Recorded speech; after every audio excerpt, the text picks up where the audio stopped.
আপনার সন্তান কি পড়তে বসলে ৫ মিনিটের মধ্যেই উঠে যায়? বই খুললেই বলে, মা, একটু পরে পড়ব।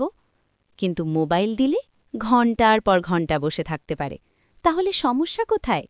বাচ্চা খারাপ না, সমস্যা আমাদের পড়ানোর পদ্ধতিতে। আজ আমি আপনাকে বলবো ৮টি সহজ কিন্তু কার্যকর উপায়, যেগুলো ব্যবহার করলে আপনার সন্তান নিজে থেকেই পড়তে বসবে। একজন মা, রুবিনা আপা। প্রতিদিন একই দৃশ্য। পড়তে বসো, আরও ১০ মিনিট, পরীক্ষা আসছে। তার ছেলে আরমান পড়াশোনার নাম শুনলেই বিরক্ত। একদিন রুবিনা আপা বুঝলেন, চিৎকার করে না, পদ্ধতি বদলাতে হবে। ৩ মাস পরে আরমান নিজে থেকে পড়তে বসে। কিভাবে? চলুন দেখি। উপায় ১, চাপ না দিয়ে আগ্রহ তৈরি করুন। পড়ো পড়ো বললে বাচ্চা আরও দূরে সরে যায়। বরং বলুন, আজ কি নতুন শিখলে? কৌতূহল তৈরি করুন, চাপ না। উপায় ২, ছোট সময় বড় ফল। ১ ঘন্টা একটানা পড়তে বলবেন না, ২৫ মিনিট পড়া, ৫ মিনিট বিরতি। এতে বাচ্চা ক্লান্ত হবে না। উপায় ৩, গেমের মতো পড়া। পড়াকে গেম বানান, কুইজ, চ্যালেঞ্জ, রিওয়ার্ড সিস্টেম। বাচ্চা খেলতে ভালোবাসে, পড়াকেও খেলার মতো করুন। উপায় ৪, ছোট সাফল্য উদযাপন। ১০০ নাম্বার না পেলেও প্রশংসা করুন। বলুন, আজ তুমি ভালো চেষ্টা করেছ, আগের থেকে উন্নতি হয়েছে। এতে আত্মবিশ্বাস বাড়ে। উপায় ৫, পড়ার পরিবেশ তৈরি করুন।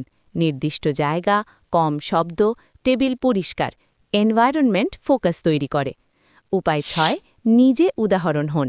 আপনি যদি সারাদিন মোবাইল ব্যবহার করেন আর বাচ্চাকে বলেন পড়ো, সে শুনবে না। বাচ্চা দেখে শেখে। উপায় ৭, বুঝে পড়া, মুখস্থ না। শুধু মুখস্থ না করিয়ে বোঝার দিকে জোর দিন। গল্প করে বুঝান, উদাহরণ দিন। বুঝলে আগ্রহ বাড়ে। উপায় ৮, নিয়মিত রুটিন তৈরি করুন। একই সময় প্রতিদিন পড়া। ধীরে ধীরে এটা অভ্যাস হয়ে যাবে। স্টাডি রুম অ্যাপ কিভাবে সাহায্য করতে পারে? আজকের বাচ্চারা মোবাইল পছন্দ করে, তাই মোবাইলকে শত্রু না বানিয়ে শিক্ষার সহকারী বানান। স্টাডি রুম অ্যাপ ব্যবহার করে ছোট কুইজ দিয়ে পড়াকে গেম বানানো যায়, স্টাডি টাইমার দিয়ে সময় ম্যানেজ করা যায়, এআই টিচার দিয়ে না বুঝলে প্রশ্ন করা যায়। ডেইলি প্রগ্রেস দেখে মোটিভেশন বাড়ে। মানে পড়াশোনা বোরিং না, ইন্টারঅ্যাক্টিভ হয়ে যায়। বাস্তব সত্য, বাচ্চারা অলস না, তারা আগ্রহ পায় না। যখন পড়া তাদের কাছে ইন্টারেস্টিং হয়ে যায়, তারা নিজে থেকেই শিখতে চায়। ছোট উপসংহার, আজ থেকে চেষ্টা করুন, চাপ কমান, আগ্রহ বাড়ান, নিয়ম তৈরি করুন। আপনার সন্তান ধীরে ধীরে বদলে যাবে। আজ একটা ছোট কাজ করুন। আপনার সন্তানকে জিজ্ঞেস করুন, তুমি কিভাবে পড়তে বেশি পছন্দ করো? তার উত্তরটাই আপনার সমাধান। ভিডিওটি উপকারে এলে একটা লাইক দিন। আর এমন আরও প্যারেন্টিং টিপস, স্টাডি গাইড এবং স্মার্ট লার্নিং ভিডিও পেতে চ্যানেলটি সাবস্ক্রাইব করে বেল আইকন অন করুন। কমেন্টে লিখুন, আপনার সন্তানের সবচেয়ে বড় সমস্যা কী। পরের ভিডিওতে সেই সমস্যার সমাধান নিয়ে আসব।